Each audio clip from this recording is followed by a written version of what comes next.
Et bonjour à toutes et tous. Bonjour sur ce webinaire du coup, donner de la valeur à mes données par l'IA, organisé par Simplon.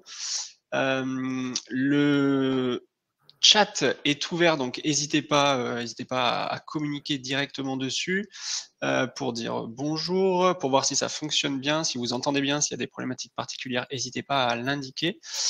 Du coup, on se retrouve aujourd'hui pour parler IA et notamment comment valoriser ces données avec Jean-François Deldon de Yakadata et Arturo Guizard. Bonjour Jean-François.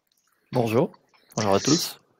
Florent et Lise, collègues de Simplon, seront aussi en co-animation. Arturo, quant à lui, est un tout petit peu de retard. On a des petits problèmes de connexion, donc on va en profiter pour attendre 2-3 minutes qu'il arrive à se connecter. Et au passage, ça permettra à tout le monde de se connecter tranquillement, parce que je crois qu'il y avait un petit bout de connexion à faire sur Livestorm, donc il y a peut-être le temps de le faire un petit peu. Donc on va prendre notre temps, on attaquera peut-être dans 3 minutes, le temps que tout le monde se connecte. C'est le moment de prendre un petit café.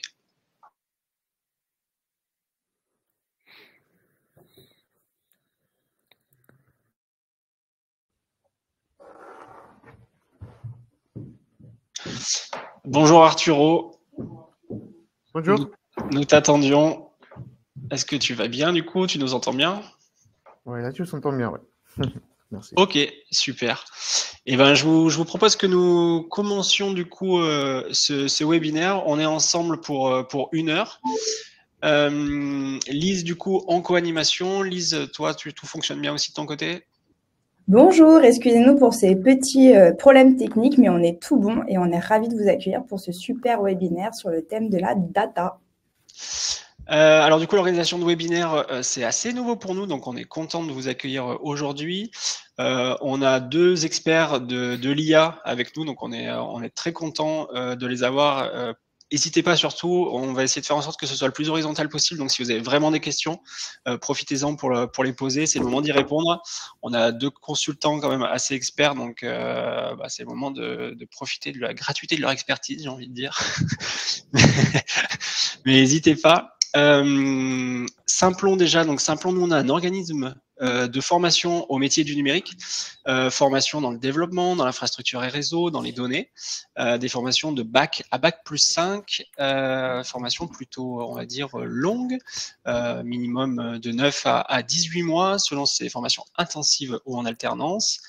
Simplon est présent sur toute la France et également à l'international.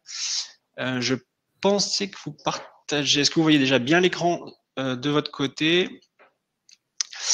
Voilà pour Simplon. On accueille du coup 2 intervenants, Jean-François et Arturo. On va peut-être vous laisser vous présenter. Ah, Jérôme, il y a juste quelqu'un qui demande si c'est possible de mettre en plein écran. Ouais, c'est possible. Vous voulez dire La présentation, ouais. La présentation. Ok. Allons-y.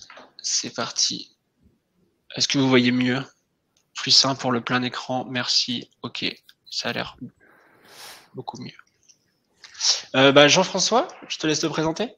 Oui, bonjour à toutes et à tous. Je m'appelle Jean-François Deldon. Moi, j'ai passé une longue partie de ma carrière chez Michelin, j'ai pas quasiment 11 ans et demi, notamment sur les sujets data et IA. J'ai piloté la transformation digitale et data d'une entité de 12 000 personnes chez Michelin, l'audit interne, le contrôle interne et la qualité.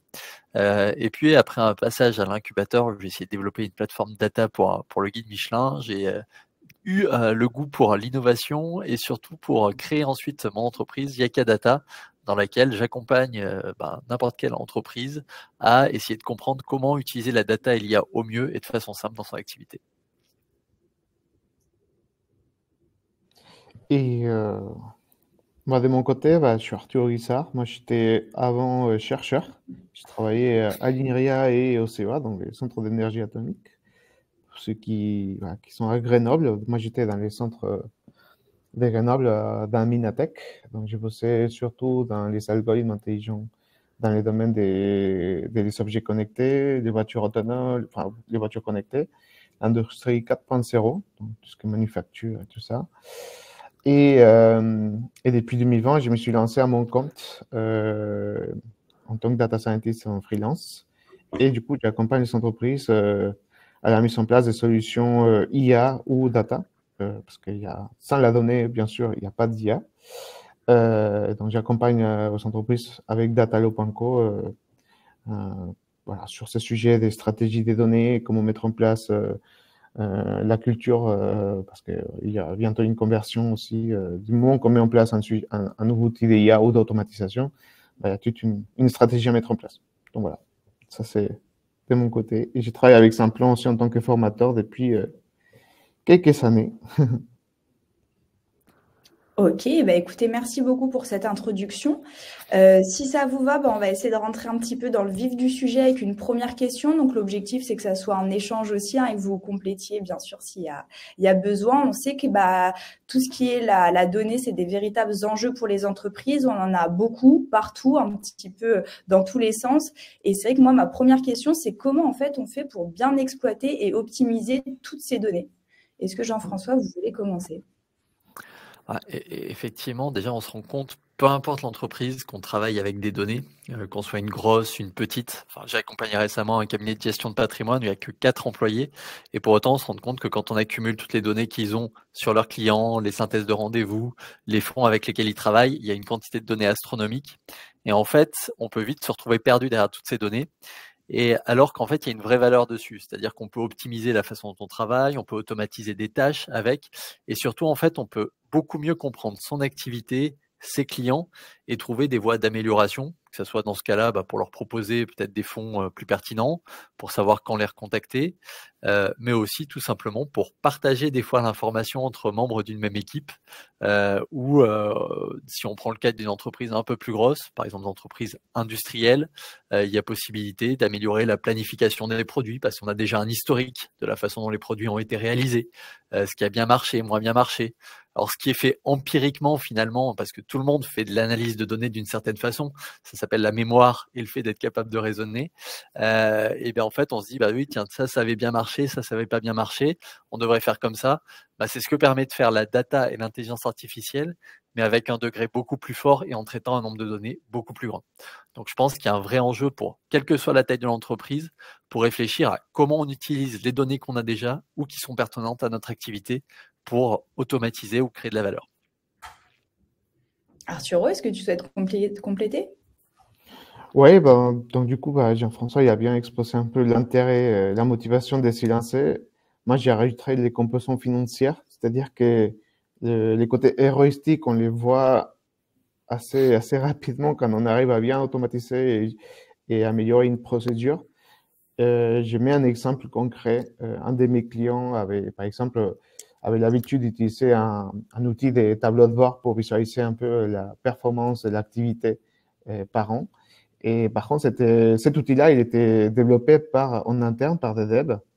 Et à chaque fois, par exemple, qu'il voulait rajouter une nouvelle fonctionnalité ou un nouvel type de visualisation, il fallait faire un ticket à l'équipe de dev pour créer du coup cette visu, ce qui pouvait prendre peut-être un mois ou quelques jours, parce qu'ils n'ont pas que ça à faire.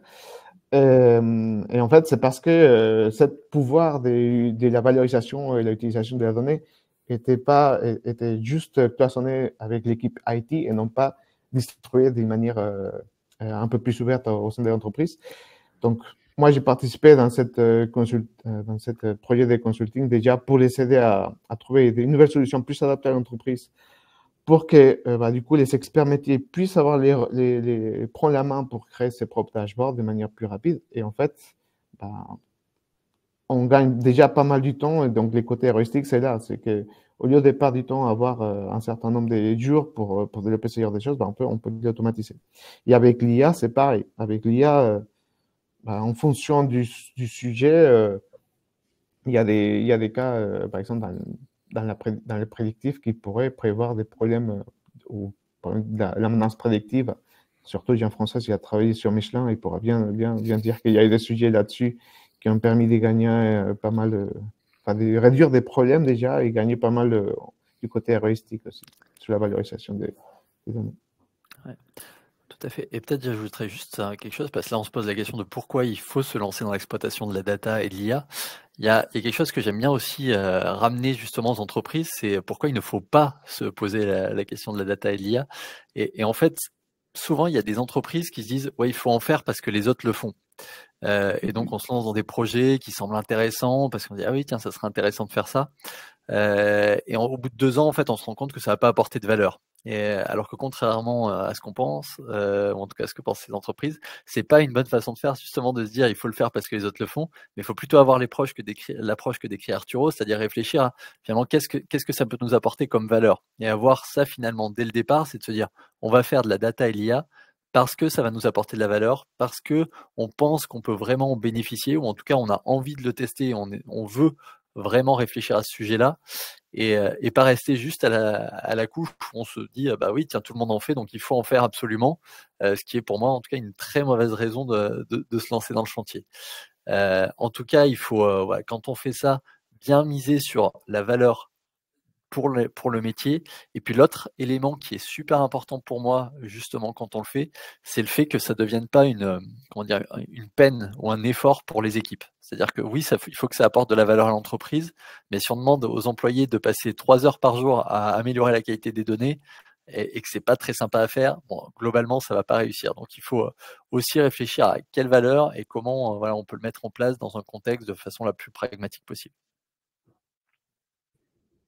Eh bien, merci pour ces retours. Puis ça nous permet de faire le pont jusqu'à la deuxième question, parce que je pense qu'il y a peut-être des chefs d'entreprise qui sont avec nous aujourd'hui. Et c'est vrai que ça peut faire peur. On se dit, mais combien de temps ça va nous prendre? Et surtout, en fait, concrètement et opérationnellement, comment vous accompagnez du coup un ou une chef d'entreprise à tirer du coup une plus-value de toute cette donnée? Est-ce que Arturo, tu veux prendre le début de la question? Oui, très bien. Bah déjà, tout commence, je dirais, par un audit. Il faut faire appel ça peut être en interne, mais les mieux, c'est toujours, j'ai gardé quelqu'un d'externe qui peut vraiment mesurer votre maturité data, ce qu'on appelle un peu notre expertise, c'est à quel point vous avez mis en place une culture sur la valorisation de vos données. Et en fait, bah, tout commence déjà par savoir, bah, est-ce que vous avez déjà, par exemple, un Chief Data Officer, quelqu'un qui est responsable des stratégies data de l'entreprise. Ensuite, des procédures que vous avez mis en place, la culture dans les différentes équipes métiers. Donc, est-ce que l'équipe finance a bien documenté, par exemple, d'où viennent les sources des données, comment ils sont remontés, par exemple, avec l'équipe des ventes ou l'équipe marketing pour savoir comment, si les campagnes ils font bien, ils permettent d'avoir des ventes. Donc voilà, donc faire un panorama de toutes les procédures qui sont liées à la valorisation des données, comprendre comment les stratégies sont mises en place, s'il existe, et puis détecter très rapidement des failles sur les procédures. Donc tout ça, c'est vraiment un consultant externe en stratégie data qui permettra de l'observer et pour vous donner un peu les meilleures pistes par la suite. Donc déjà, c'est une première introduction. Tiens, François. Ouais, je pense que c'est, en tout cas, c'est intéressant de ne pas partir directement sur un projet qu'on a en tête. Parce qu'il y a souvent des chances que ça soit pas forcément le bon. Et donc faire un diagnostic, c'est plutôt une bonne idée. Alors diagnostic, faut pas que ça fasse peur, c'est-à-dire que c'est pas juste on va passer 10 jours, 20 jours à regarder l'entreprise et puis fournir quelque chose qui sera difficile à en mettre en œuvre. Pour moi, en tout cas, surtout sur les petites et moyennes entreprises, il y a des choses assez pragmatiques. Quand je parle de diagnostic, c'est plutôt le fait de vraiment être au contact du métier pour comprendre déjà les données avec lesquelles ils agissent, pour savoir quelles sont les problématiques auxquelles ils sont exposés dans la diffusion des données, dans l'accès aux données. C'est des choses toutes bêtes, mais à l'heure actuelle, il y a encore beaucoup d'entreprises où la connaissance des clients est un peu focalisée sur le smartphone du commercial qui est leur contact principal. Ce qui permet pas de faire tout un tas de choses en termes de marketing, voire même de passer l'information à un collègue si jamais cette personne-là est malade. Il y a plein de choses au niveau de la production aussi qui sont un peu de l'ordre de ce que je disais tout à l'heure, c'est-à-dire du vécu, de l'historique. Donc, on connaît finalement comment les choses fonctionnent. On sait aussi ce qui va pas. Et donc, c'est pour ça que les diagnostics doivent d'abord se focaliser sur le métier, qu'est-ce qu'il utilise, quel est son contexte. Et ensuite, pour opérer ce changement, en tout cas moi c'est ma philosophie, je pense qu'il faut éviter de partir sur des projets trop gros trop vite. Et d'ailleurs, quand on est une petite ou moyenne entreprise, on n'a pas envie de mettre tout de suite des billets très gros, des 20 000 euros, 100 000 euros, 200 000 euros sur des projets dont on ne sait pas vraiment quelle valeur ils vont nous apporter, mais plutôt réfléchir par rapport au contexte de l'entreprise, peut-être par rapport aux outils qu'ils ont déjà. Si vous avez déjà des outils de business intelligence pour visualiser les données, si vous avez déjà des suites qui intègrent en partie de l'intelligence artificielle, on pourra parler d'Office 365 qui intègre aussi de plus en plus Copilot et d'autres outils IA. Il y a sûrement moyen de tester en tout cas des choses avant de se lancer dans des chantiers un peu plus gros. Et pour moi, c'est vraiment quelque chose d'important, ce fait de pouvoir finalement payer pour voir, mais sans payer trop cher, c'est-à-dire de se fixer un budget qui permet de faire le diagnostic et des premières étapes concrètes, d'engranger des résultats et de pouvoir après décider de pérenniser, d'industrialiser dans les bonnes règles, en créant des catalogues de données, en créant des processus pour assurer que la donnée est qualité, tout ça. Mais pour moi, ça commence vraiment par le métier, le besoin et réaliser des petits pas. Écoutez, déjà, merci pour ce retour. Je ne sais pas si vous avez d'autres éléments déjà à partager. Arturo, tu voulais rebondir peut-être? Ouais, je voulais rebondir avec un exemple pareil des deux sociétés. Une où ils voulaient commencer avec un projet IA, ils m'ont fait faire un devis, il n'y avait pas de souci, ils savaient accepter le devis. Et c'était un projet pour faire des IA. Ils avaient vraiment un projet IA dans la tête, mais vraiment pour développer dans 2-3 mois. Donc, j'ai dit, il n'y a pas de souci. J'avais posé quand même la question, est-ce que vous avez les données pour le faire? Ils m'ont dit, oui, ne vous inquiétez pas. On a tout ce qu'il faut. On a un data warehouse. On a déjà tous, les données sont propres pour faire l'IA. Je pense qu'il nous faut juste quelqu'un assez rodé pour faire les modèles de machine learning, les modèles d'intelligence artificielle. Donc, quand je suis arrivé à l'entreprise, quand j'ai commencé à regarder les données, je me suis rendu compte qu'en fait, il y avait tout un travail de nettoyage qui n'avait été pas fait. Et tout simplement parce que les stratégies d'ingestion des données, en fait, les données sources venaient des différentes équipes et qui n'avaient pas vraiment une collecte. Certes, il y avait une base de données, mais il n'y avait pas eu un travail pour pouvoir l'homogénéiser. Il n'y avait pas de documentation non plus. Donc, ça veut dire que j'ai perdu du temps à faire des entretiens avec différentes personnes pour comprendre un peu les différentes sources. Ce qui est fait qu'en fait, mon débit, finalement, il a commencé à augmenter parce que je prenais du temps. Je passais pas du temps à faire les modèles, je passais du temps à comprendre la donnée. Donc, finalement, oui, ça a pris du temps et ils ont compris et ils ont quand même été contents de les avoir fait comprendre ça. Mais voilà, c'est pour ça que j'insiste. Il faut que le projet soit pas trop grand, mais il faut déjà commencer par les petites choses au début, c'est-à-dire de bien documenter la donnée. Et limite, un projet IA, au final, ça se découpe en mini-projets.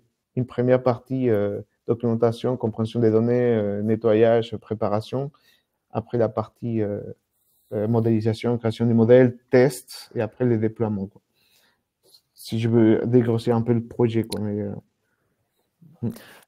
peut-être pour donner un deuxième exemple là, sur ce sujet-là, enfin, notamment quand j'étais chez Michelin, il y avait une volonté à un moment donné de faire on avait fait une journée de hackathon, donc avec des équipes qui réfléchissaient sur des idées nouvelles pour faire de l'intelligence artificielle, notamment au sein des équipes qualité en usine. Et en fait, ce qui est intéressant, c'est qu'ils se sont dit, bah tiens, on a tout un historique de critères qualité qui sont respectés, pas respectés, et les gens doivent prendre des décisions sur est-ce qu'on relâche le pneu, est-ce qu'on le détruit ou est-ce qu'on le retraite. Et sur cette base-là, ce qui semble assez simple, puisqu'on se dit, bah, on a les données d'entrée, on a les données de sortie, bah, il n'y a qu'à faire effectivement de l'apprentissage par machine pour pouvoir proposer automatiquement est-ce qu'il faut relâcher le pneu, le retraiter ou le détruire. Ce qui a été super intéressant, c'est de faire une journée où on a regroupé les gens du métier qui portaient ce besoin-là, qui étaient déjà plusieurs, puisqu'il y avait des gens en industrie et des gens en équipe centrale, avec des data scientists ou data analysts capables de faire les premières briques.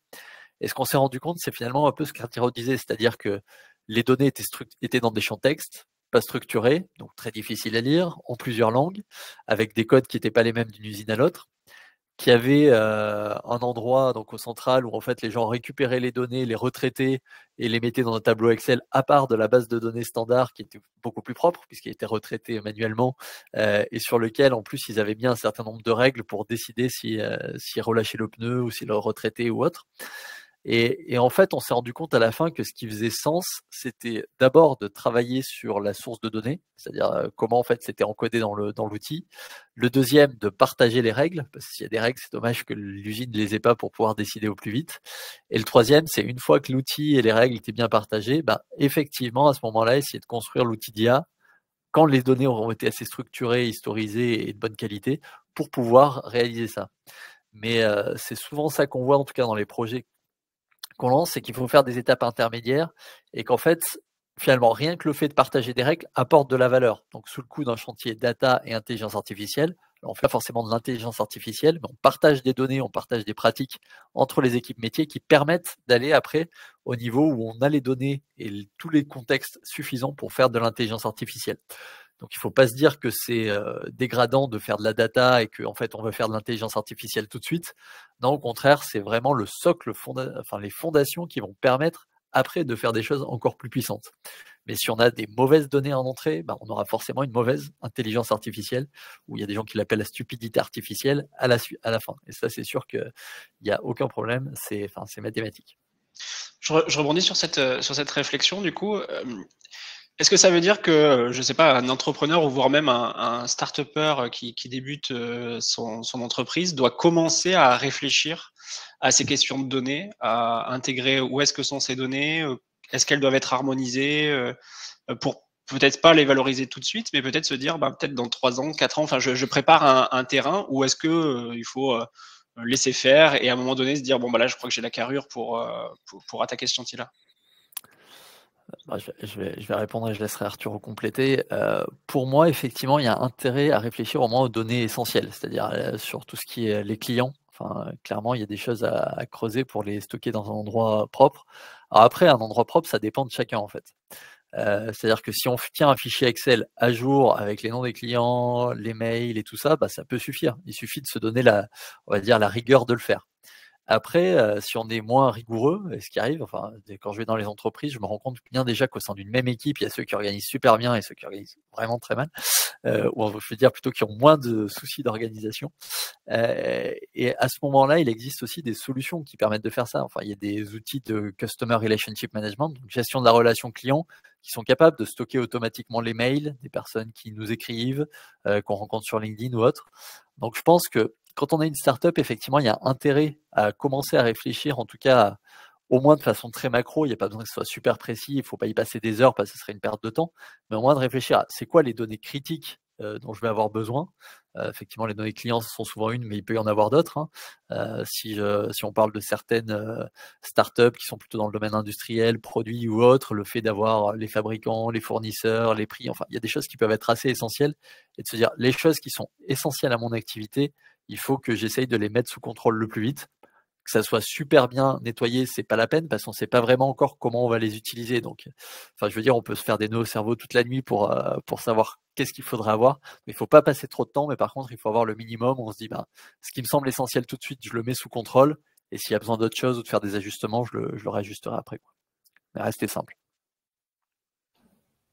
Après, moi, j'aime bien la question que tu as posée parce qu'en fait, toute entreprise, surtout les start-upers au début, ils veulent surtout trouver son modèle économique ou faire arriver à vendre son produit.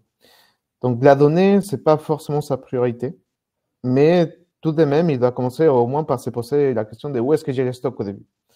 Et souvent, parce que j'ai accompagné des startups, la solution la plus simple, c'est un Google Slide, enfin un Google Sheet ou un Excel. Et en fait, sa base de données, c'était un Google Sheet ou un Excel. Et en fait, c'était son CRM, c'était son suivi de vente, c'était son suivi stock. Mais par contre, un an après, du coup, ce fichier Excel, il commence à se remplir. Et du coup, c'est de plus en plus difficile à l'analyser. C'est de plus en plus difficile à suivre les métriques parce que, encore une fois, ça fait partie de son rôle de gérer son entreprise. Et c'est là où il commence à se dire, OK, maintenant, j'ai commencé à avoir un problème technique. c'est quoi la suite? Et c'est là où il se pose peut-être la question de peut-être je vais commencer à mettre en place une base de données, mon CTO il va m'accompagner pour faire ça. Et en fait, c'est vraiment la question ou les déclics de quand est-ce que j'ai besoin d'un consultant data ou quand est-ce que j'ai besoin de mettre en place une stratégie data, ça vient souvent parce qu'on a un problème qui arrive à un moment donné, quoi. Ça peut être mon outil data analyst, il marche plus. Il prend trop de temps à charger mes graphiques. C'est peut-être parce que la base de données n'est plus adaptée à votre outil d'analyse, quoi. Donc, du coup, il faut réfléchir. Peut-être dans ces cas-là, c'est un data engineer qui a fait plein de requêtes, des ressources pour récupérer les données des différentes sources, mais il n'a pas automatisé ça pour les alléger et les automatiser d'une manière un peu plus périodique pour alléger la recherche et les calculs des métriques sur les dashboards. Donc, un start-upper, encore une fois, c'est peut-être pas sa priorité, mais il faut qu'il garde en tête qu'à un moment donné, la question va se poser. Et souvent, la question se pose au bout d'un an, en an et demi. Parce que si ça marche bien, il faut qu'il commence à passer à l'échelle, quoi. Alors qu'un PME, les PME, c'est plutôt je trouve, parmi les PME que j'ai pu voir, c'est plutôt que les blocages, c'est parce qu'ils ont commencé à avoir une dette technologique. Une dette technologique, ça veut dire que ils ont commencé à utiliser une solution d'il y a 10-15 ans et en fait, ils sont plus adaptés aux nouvelles technologies qui ressortent. Donc, du coup, ils veulent peut-être mettre en place de nouvelles solutions, mais ils peuvent pas, quoi, parce qu'ils sont soit pas le talent, soit pas la techno qui va avec, ou bien pas le temps, parce qu'il y a plein d'autres choses autour. Mais les déclics, c'est là. J'ai envie de mettre en place quelque chose, mais je sais pas comment faire, ou j'ai pas la techno pour le faire. Et du coup, c'est là où ça peut être un autre déclic, quoi. Jean-François, je sais pas si tu veux. Tu as coupé. Désolé. Effectivement, je pense que ce que tu dis est important. Ce que je constate aussi en PME, ce blocage-là, c'est-à-dire que souvent, il y a plusieurs outils qui ont été mis en place. Alors parfois aussi, quand la PME s'est créée sur base d'acquisition, on hérite des données de chaque et des outils de chacune des filiales qui ont été intégrées. Et donc ça, c'est aussi un blocage supplémentaire dans les sujets data. Et c'est vrai que un des sujets principaux, c'est comment je fluidifie le passage de données, comment je peux construire des tableaux de bord déjà pertinents pour l'ensemble de mon entreprise, et après comment je peux arriver à faire des sujets encore un peu plus poussés sur la partie industrielle, sur la partie production, sur la partie service. Et là, effectivement, il va y avoir deux phases. Une première qui est sûrement de la réconciliation de données et une deuxième qui est autour de, sur les cas d'usage identifiés, la réalisation technique de sujets data ou intelligence artificielle. Donc, ouais, non, je partage ça. Et sur les toutes petites structures, je pense que globalement, celles qui sont bien organisées, ce que je disais tout à l'heure, elles peuvent s'en sortir pas trop mal. Après, quand ça commence à grossir, vient toujours la problématique de comment je traite toute cette information. Mais même si on n'a pas énormément d'informations, je pense qu'il y a une valeur au moins sur les données critiques et ultra pertinentes pour le business de pouvoir les structurer et se les partager d'une façon qui est la plus pérenne possible. Alors, je vois qu'on a une question dans le chat. Je vais vous la lire et n'hésitez pas aussi si vous avez d'autres questions. Tao a pris le bon pli de nous la poser dans le chat. Donc, il y a Tao qui nous dit qu'il est consultant indépendant, qu'il a un client principal dont il s'occupe à 100% de son temps et qui souhaiterait du coup, je vais parler en ta personne, je souhaite faire l'analyse de données notamment dans le cadre de l'optimisation de la planification horaire et de ressources allocation. Comment et où me former pour avoir les compétences et les accompagner et où éventuellement être accompagné par un expert qui peut me guider dans cette mission dans un premier temps. Il nous précise également qu'en parallèle, me communiquer les bons outils pour préparer et documenter un maximum de données pour répondre aux besoins d'analyse. Merci d'avance pour votre réponse. Est-ce que l'un de vous veut donner une première réponse ou complément de réponse à Tao? Allez, je vais répondre rapidement et puis je vais laisser Arturo compléter. Je pense que en tout cas, il faudrait savoir plus effectivement quelles sont, alors je vais te tutoyer, Tao, quelles sont tes compétences sur la partie analyse de données déjà à l'heure actuelle pour savoir effectivement quel est le ratio à faire ou en tout cas l'effort à fournir pour pouvoir être totalement à l'aise sur ce sujet-là. Il y a différentes formations qui existent. Si c'est des sujets qui ne demandent pas forcément de codage, on va dire, ou en tout cas de codage intensif, je veux dire des formations de type data analyst où tu vas apprendre à utiliser déjà des outils de BI et quelques outils IA simples ou quelques librairies simples, je pense que ça peut suffire. Alors, je connais pas exactement, je pense que les gens de Simplon répondront sur les formations qu'ils proposent, mais il en existe voilà, dans plusieurs organismes. Et après, si tu souhaites être accompagné par un expert pour le guidage dans la mission, enfin, je pense que tu peux contacter soit Arturo, soit moi pour avoir plus de détails, mais on peut sûrement te guider, soit déjà nous t'accompagner peut-être en partie, ça dépend de l'effort qu'il y a à fournir, soit effectivement te conseiller d'autres personnes pour t'accompagner, sachant qu'il y a plein de structures qui peuvent faire ce type de travail. En ce qui concerne les outils, ça va vraiment beaucoup dépendre du contexte aussi de ton entreprise. Parce que pour faire de l'analyse, soit tu as des environnements qui sont déjà un peu intégrés, il y a déjà des solutions à privilégier parce que tu vois, si ce sont des environnements déjà Microsoft, Google, Amazon ou autres, il y aura sûrement des choses à privilégier pour que ça coûte moins cher aussi aux clients et que ça s'intègre mieux à leur activité de tous les jours.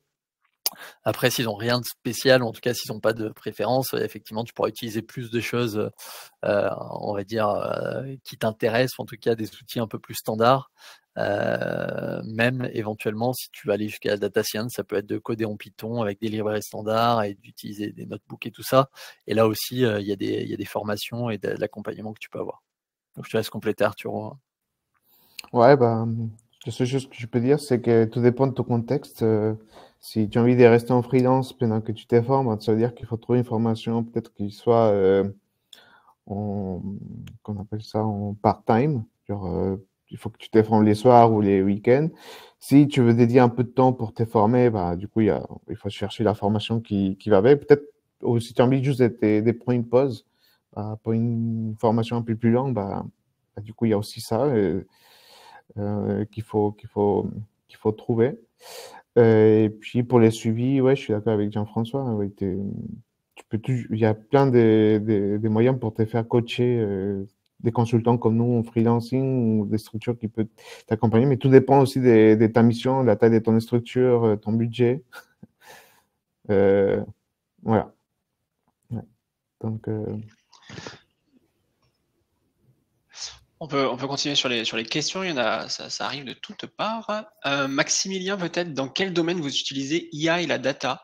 Alors, je ne sais pas si la question est peut-être à détailler. Si Maximilien, vous pouvez détailler un peu la question, puis en attendant, on va passer sur la prochaine. Avez-vous d'autres, donc Chloé qui nous indique si vous aviez d'autres exemples de cas d'usage à nous partager sur l'utilisation de l'IA au service de business.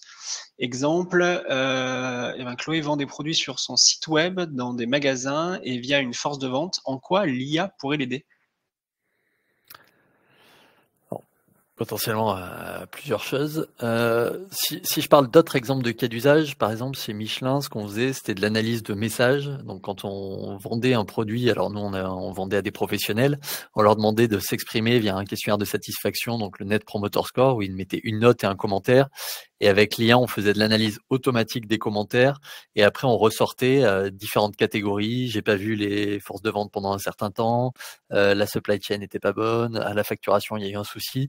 Et donc, ça permettait en fait d'identifier sur différents types de sujets, facturation, supply, enfin tout ça, quel était le pouls chez les clients et pouvoir pousser directement l'information aux entités concernées pour qu'elles puissent prendre des actions. Donc ça, c'est quelque chose de très spécifique. Si je reparle d'autres cas d'exemple, il y a l'analyse des appels dans les call centers aussi, qu'on avait poussé. Donc là, c'est une IA qui, en temps réel, finalement, va transcrire ce que disent les gens et être capable deux utilisations possibles, soit à vue de formation finalement, de pouvoir donner des conseils aux téléconseillers pendant l'appel pour pouvoir être plus pertinent et obtenir la réponse pertinente à fournir, en tout cas au client le plus vite possible. L'autre aspect, c'est pouvoir mutualiser, en tout cas sur tous les appels qu'on reçoit, les sujets qui sortaient pour pouvoir les traiter. Typiquement, s'il y a 50 personnes qui parlent de site internet le matin et qui tombent sur 50 téléopérateurs différents, l'info va pas forcément être partagée, alors que le fait de transcrire et de mutualiser cette information va faire ressortir assez vite le fait que le site a un souci. Et donc ça nous avait permis, par exemple, de régler un problème sur un site internet un jour. Après, sur tout ce qui est analyse, notamment des ventes sur site web, magasins et tout ça, ce qui est assez courant, par exemple, enfin c'est notamment, je connais bien quelqu'un de chez Decathlon qui avait mis ça en place, c'est le fait d'analyser les demandes potentielles en magasin. Par exemple, sur des produits qui concernent le sport, qui sont très liés à la météo, le fait d'ajouter des données supplémentaires, en tout cas au modèle de vente, permet d'être plus précis et de savoir plus facilement où placer ces produits, quand et comment. Et ça peut aussi permettre finalement, quand on regarde finalement l'ensemble des données, site web, magasin, force de vente, d'identifier les paramètres ou les leviers les plus importants qui agissent sur les ventes. Et là, ça va aider à prendre des décisions concrètes sur qui est le plus pertinent pour vendre ça, à quelle période c'est le plus pertinent, avec quel type de canal c'est le plus pertinent, et faire des recommandations, par exemple, quand on vend un nouveau produit ou en fonction des données météo du client ou je ne sais quoi. Donc voilà, en tout cas pour quelques exemples et pistes sur ce sujet. Je laisse Arturo compléter. Ouais, il y a d'autres modèles, par exemple, la détection des. Si tu as mis en place, par exemple, un abonnement ou un sort de modèle économique lié à une fidélisation, par exemple, prédire qui sont les clients qui vont éventuellement acheter de manière fréquente ou qui vont arrêter de t'acheter. Donc, qui pourrait aussi éventuellement passer par la segmentation client automatisée. Donc, c'est-à-dire qu'au fur et à mesure du profil du client, par rapport à son comportement d'achat, tu peux, de manière automatique, déjà utiliser une IA qui te dit cette personne-là, il se comporte plutôt de cette manière-là. Donc, peut-être les pousser à une certaine stratégie marketing des ventes. Ça, c'est des sujets qui utilisent certaines entreprises qui font du web marketing et qui font aussi de l'e-commerce. Les systèmes de recommandation, en fait, je ne sais pas si tu as une grosse gamme des produits ou si tu fais des packages de produits, mais ça peut être aussi, c'est quelque chose qui commence à ressortir aussi, c'est la personnalisation du parcours d'achat de l'utilisateur. C'est-à-dire qu'en fonction, pareil, de ses goûts, de ses envies d'achat, peut-être lui présenter des produits adaptés à ses recherches, quoi. Encore une fois, tout dépend vraiment de ton activité. Je peux citer, enfin, je ne vais pas citer une entreprise, mais c'est une entreprise qui est plus dans la marketing, c'est-à-dire qu'ils sont plutôt dans une approche de pas inciter la surconsommation. Donc, et pourtant, ils essaient de jongler avec l'IA aussi. C'est-à-dire qu'ils essaient de mettre en place quelque chose pour que les consommateurs arrivent à avoir une gamme de produits éco-responsables en fonction de ce qu'ils sont achetés avant, sans trop pousser à réacheter peut-être dans 200-300, mais au moins les compléter peut-être par des produits qu'ils n'ont jamais vus, quoi. Mais par exemple, si je te propose d'acheter un t-shirt ce mois-ci, je ne vais pas te proposer tous les semaines, mais plutôt peut-être tous les 200 ou tous les 300, un peu la même gamme pour te dire, on sait que ces t-shirts, il y a une période de vie des 200-300, du coup, on va essayer de te lancer. Et ce t-shirt va bien avec ses chaussettes ou avec ses pantalons, mais tout vraiment de manière très personnalisée. Merci pour cette... Pardon, excuse-moi, vas-y. Ah, on s'est tu tous les deux, j'allais dire merci beaucoup pour ce tour. J'espère que Chloé, tu as eu réponse en tout cas à ta question. On voit les questions qui s'enchaînent, on va en prendre quelques-unes et après on va passer aussi à la dernière question qu'on va poser à nos deux super intervenants parce que aussi je pense que ça va permettre de continuer à répondre à d'autres questionnements que vous avez.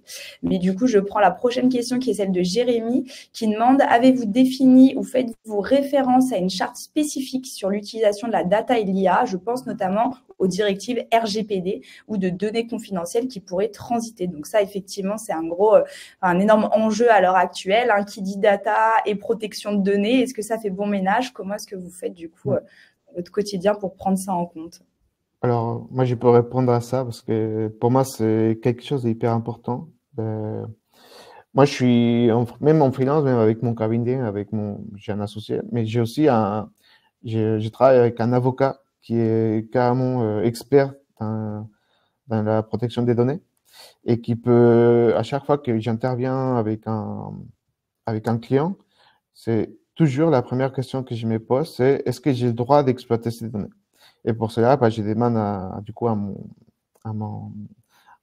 cette personne, à cet avocat, de m'accompagner sur cette question-là. Éventuellement, je les relais au client directement pour lui dire, bah, attention, cette donnée-là, il faut peut-être les protéger, il faut faire attention à ne pas trop l'utiliser dans l'IA ou même les stocker tout simplement. Et en fait, la charte RGPD, déjà, il y a déjà des outils qui sont déjà disponibles par les gouvernements. Hein. C'est un Excel où on doit dire c'est qui votre chef, c'est qui les responsables, le chief data officer, c'est qui les responsables de la gestion des données de l'entreprise. Et après, il y a toute une procédure dans cette Excel qui dit bah, comment stocker la donnée, par exemple, rien qu'en interne, pendant 5 ans, automatiquement les supprimer derrière. Enfin, il y a déjà des choses qui sont un peu, on va dire, open source, un peu faites à la main, mais qui sont déjà données par le gouvernement. Mais aussi, existe déjà des logiciels qui permettent aussi d'aider les entreprises à les aider sur la gestion des données et la protection des données. Mais je pense que les bons réflexes, c'est toujours d'avoir quelqu'un, si c'est pas en interne, au moins en externe, pour les accompagner sur ces sujets, parce que je cite notamment des domaines comme la santé ou les finances, où c'est très réglementé l'utilisation des données, et on peut pas faire n'importe quoi avec ces genres de données. Donc, voilà. Donc, Jean-François. Non, bah, je vais être très court, hein. Je confirme effectivement que de toute façon, c'est pas une option de ne pas utiliser en tout cas de ne pas respecter le règlement pour les données personnelles de RGPD. Donc effectivement, on le regarde et comme dit Arturo, il y a des cas où c'est assez évident, le fait qu'on n'est pas en train de traiter des données personnelles. Typiquement, quand on regarde des données de production en usine, ben là, il y a aucun souci, même s'il faut quand même faire attention à ce moment-là à la sécurité des données pour pas qu'elles transitent ailleurs et qu'elles soient attaquées. Mais sinon, effectivement, on regarde de près ça, surtout pour les données sensibles, qui sont des données de santé, des données de religion, des données même toutes bêtes d'habitude alimentaire, hein, parce que si quelqu'un mange kasher ou halal, ça peut donner des infos sur la religion. Donc c'est pour ça que c'est important. Et sur les questions effectivement un peu épineuses, faut poser la question, comme disait Arturo, à un spécialiste du domaine pour être sûr qu'on n'est pas en train de violer la loi, même si on n'a pas forcément l'impression de le faire. Mais il y a des domaines un peu litigieux où il faut quand même clairement poser la question. Ouais. Et on n'a pas parlé, mais il y a aussi l'IA Act qui, en Europe, sont en train de se mettre en place. Donc, on commence à avoir déjà quelques directives vers où cette IA Act va y aller. Mais par exemple, si vous voulez faire un modèle d'IA générative pour faire des fake news, c'est déjà des choses qui vont être interdites en Europe, en tout cas. Et en fait, du moment que vous mettez en place un modèle d'IA pour l'entreprise, il faudra aussi, à un moment donné, pour l'instant, on ne sait pas trop encore quand est-ce que ça va être vraiment valide en France, mais c'est des sujets qu'il faut aussi être sensibilisé et être accompagné par des experts qui vont vous dire, attention, ce modèle-là, il n'est pas assez explicite, on a du mal à savoir pourquoi il a pris des décisions. Par exemple, dans la banque, un modèle d'IA qui va dire si on va prêter, si on va faire un prêt bancaire à une personne ou pas. Si ça n'arrive pas à expliquer pourquoi ce modèle il interdit les prêts à une personne, c'est compliqué. Donc ça va être de plus en plus réglementé, par exemple. Eh ben, merci Arturo. Je vous ai mis un petit article très rapidement sur l'IA Act et puis n'hésitez pas aussi à regarder un petit peu de votre côté. Je crois que c'était Jérémy qui avait posé cette question. Je n'oublie pas les questions. On va passer à notre dernière question pour les intervenants, mais on reprendra les questions dans le chat. Ne vous inquiétez pas. La dernière question, c'est donc très bien. On se rend compte qu'effectivement, l'IA, la data, c'est des vrais enjeux pour les entreprises et les chefs d'entreprise, qu'on peut gagner de l'argent aussi grâce à ça, si on optimise et qu'on exploite bien ces données. Mais concrètement, en fait, combien ça va nous coûter ? Eh ben, ça dépend vraiment de comment on le fait. Il y a des solutions en fait qui existent pour pouvoir se lancer, en tout cas à moindre coût, au moins pour tester. Celles avec lesquelles j'interviens beaucoup notamment, c'est le diagnostic Data IA, qui est un mécanisme qui est proposé par BPI France au sein d'un programme qui est un peu plus large qui s'appelle IA Booster 2030. Vous avez probablement tous entendu parler de France 2030. Eh ben, ça s'inscrit dans ce cadre-là. Et l'objectif, c'est de faciliter l'accès aux PME. Alors, c'est un dispositif qui est accessible aux entreprises entre 10 et 2000 salariés qui ont déjà plus de 250 000 euros de chiffre d'affaires. Et en fait, ils peuvent bénéficier de 3 à 10 jours d'accompagnement subventionnés à 80% par la BPI. Donc, c'est un subventionnement assez important pour l'objectif étant d'identifier qu'est-ce qui peut avoir de la valeur au sein de l'entreprise en termes de data et intelligence artificielle, aussi bien sur les aspects techniques, humains et autres. Et ce qui est intéressant là-dessus, c'est qu'au-delà du diagnostic, il y a 2 parties qui ont été rajoutées cette année. Un qui est le choix de la solution, qui est sur le même type de durée, 3 à 10 jours. C'est-à-dire une fois qu'on a identifié les priorités, il y a de nouveau 3 à 10 jours subventionnés à 80% et qui permettent de faire le choix carrément des supports techniques, de la façon de le faire. Est-ce que c'est du consulting externe? Est-ce qu'on a une brique à faire en interne? Et ensuite, une dernière phase qui est le déploiement, où là, on peut obtenir encore des subventions jusqu'à 50% sur le management de projet. Alors, pas sur la réalisation technique, mais sur le management de projet qui entoure cette transformation-là. Donc, ce que je trouve intéressant là-dedans, en tout cas, ce qui m'a été remonté par les personnes que j'ai pu accompagner avec ces diagnostics, c'est que ça permet finalement à moindre coût de tester des solutions, de pouvoir vraiment concrètement avoir des infos. Si je prends l'exemple d'une prestation de 10 jours, qui coûterait normalement 13 000 euros à l'entreprise, en fait, elle lui revient seulement à 2 600 euros. Et donc, ça permet pour un montant quand même assez faible d'avoir 10 jours de consulting d'un expert du domaine et qui va être capable d'aller voir les équipes métiers, identifier les problématiques, comprendre le contexte data, infrastructure de la boîte et faire des propositions concrètes en termes de qu'est-ce qui peut apporter de la valeur et est-ce que c'est faisable ou pas. Donc, c'est plutôt un mécanisme, en tout cas, à connaître si vous avez une PME là, qui rentre dans ce cadre-là et que vous pouvez mobiliser sans souci en allant sur le site de BPI France ou en contactant des experts certifiés comme je le suis notamment.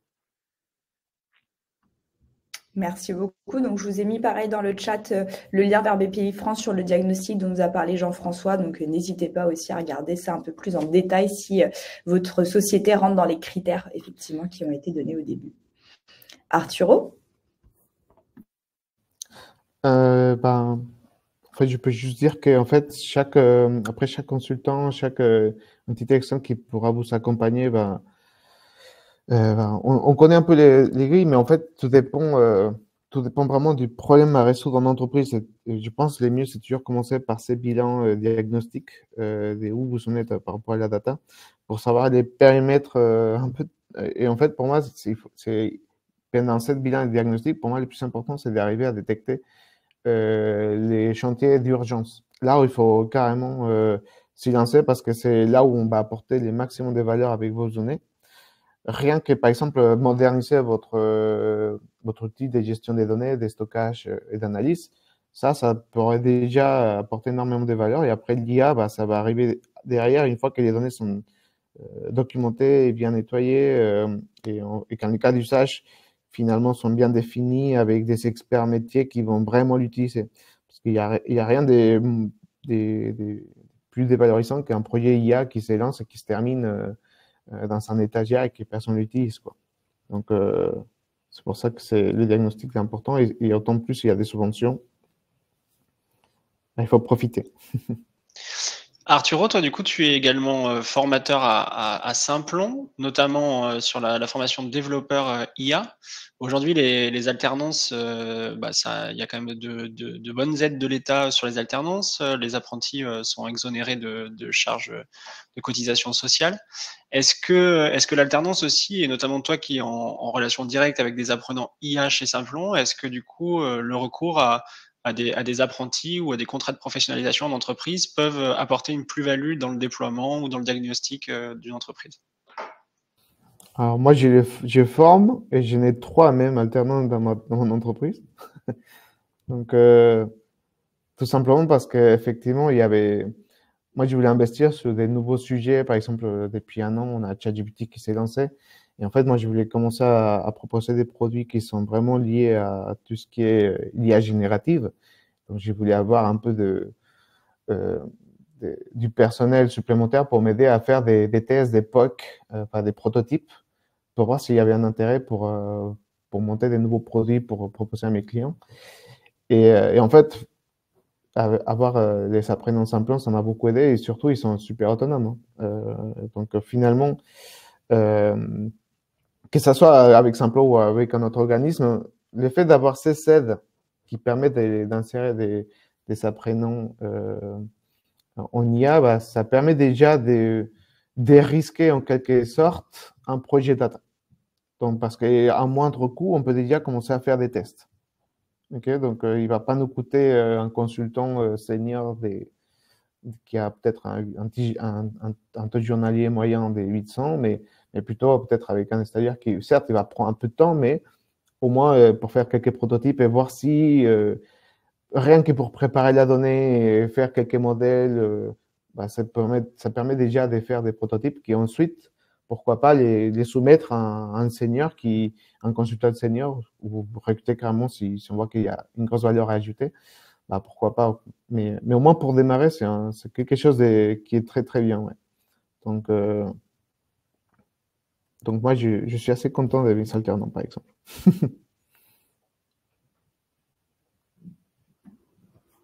Ok, très bien.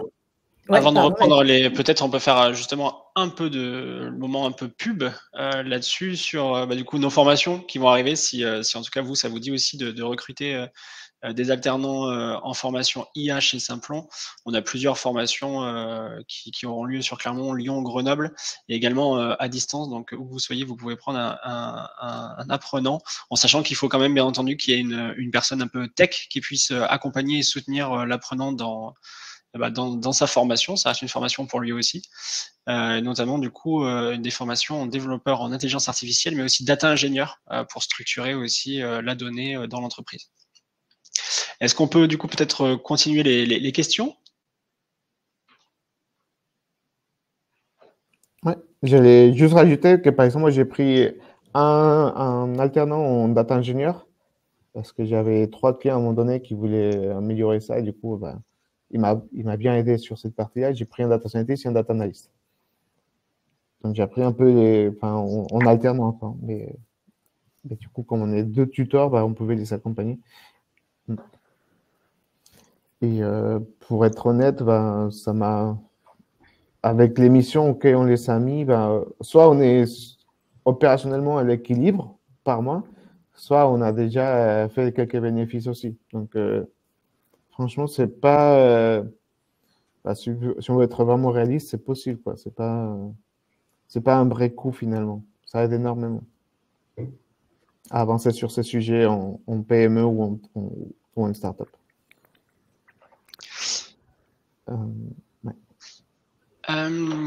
Oui, alors moi sur la partie alternant, on voit sur ceux qui sont en entreprise, des fois il y a des sujets très très finalement assez simples, avec des données qui sont extrêmement récurrentes et qui et je sais pas, je me rappelle de tests qui étaient faits par un outil qui calculait le taux d'humidité, qui calculait enfin en tout cas un petit outil qui calculait pas mal de choses et qui récoltait pas mal de données et des données qui commencent à être assez importantes. Finalement, les apprenants en IA ont réussi à harmoniser ces données facilement, à les lister et à créer des petits algorithmes qui commencent à prédire certaines choses à travers ces données. Et souvent, même sur des cas d'usage assez simples, ça peut donner une véritable plus-value à ces données. Ouais. Il y a ça et aussi, par exemple, la veille. Par exemple, il y a 2 ans, moi, j'avais la tendance à faire un modèle d'IA d'une certaine manière. J'ai appris qu'il y avait une nouvelle librairie qui s'était lancée cette année, qui faisait un peu la même chose, mais avec moins de problèmes. Bah, mais par contre, j'avais pas le temps de les tester. Donc, j'ai demandé à mon talent de faire un petit prototype pour faire exactement la même tâche, mais avec cette nouvelle librairie pour voir les pros et les cons. Et déjà, rien que, enfin, ça me fait énormément gagner. Après, j'ai remplacé en prod parce qu'il y avait beaucoup plus de fonctionnalités. Donc, On va reprendre une question qui était un peu plus haut de Jérémy. Possédez-vous une grille décisionnelle sur l'IA qui permettrait de mettre en avant les plus et les moins de chacune en corrélation avec les coûts induits, licences, coûts à l'utilisation, etc., qui permettrait in fine d'être une aide à la décision pour proposer la solution la plus pertinente à un contexte client-projet?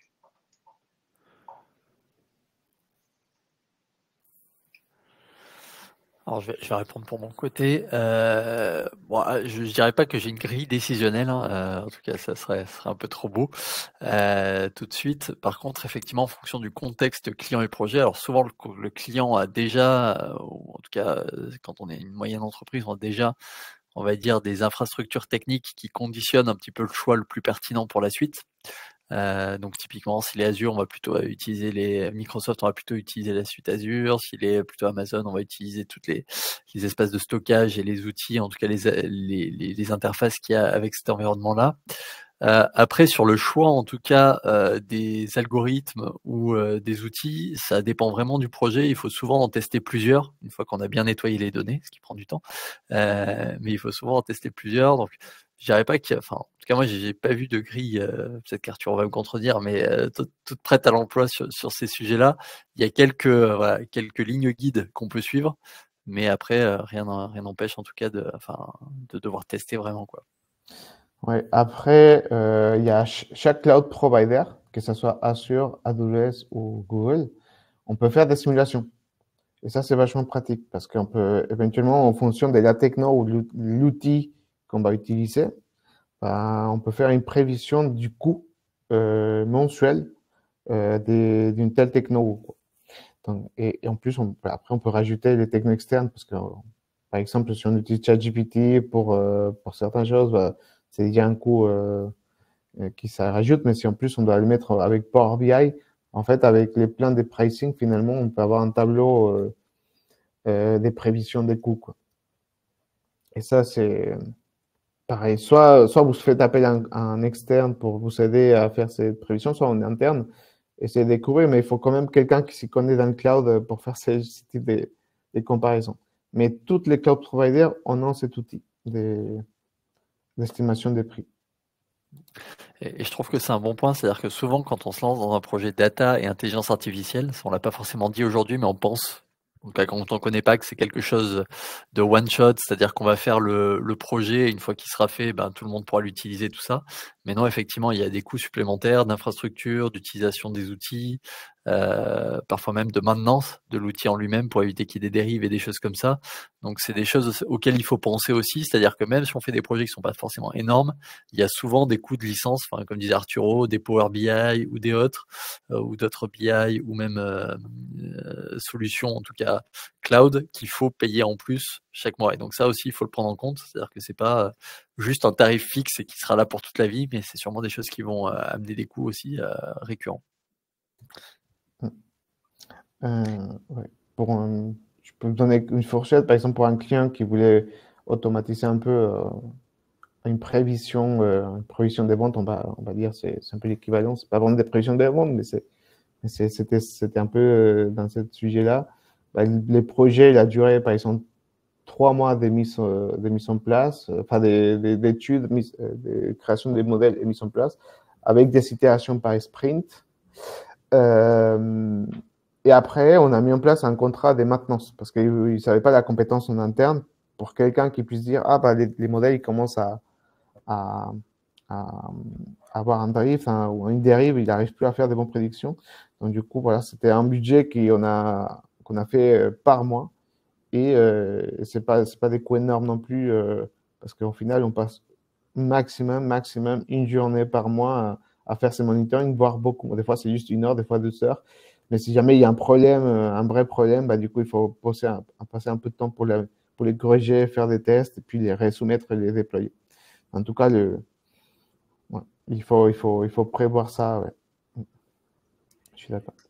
Eh bien, écoutez, merci pour votre retour. On va toucher à la fin de ce webinaire.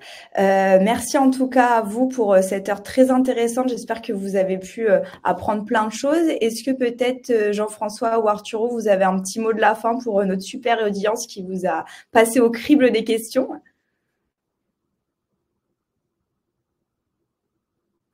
Merci pour toutes les questions et les échanges. Enfin, c'était super intéressant, en tout cas pour moi, et je pense qu'Arthur dirait la même chose, de partager avec vous aujourd'hui. Et n'hésitez pas à nous contacter si vous avez des questions plus précises, que ce soit sur les financements, sur les alternances ou même sur la partie technique, parce que je pense qu'effectivement, comme on l'a décrit, il y a des mécanismes qui peuvent vous aider, il y a des solutions, des talents qui peuvent aussi vous apporter rapidement une plus-value. Donc, n'hésitez pas, et puis contactez-nous pour en savoir plus. Merci à vous.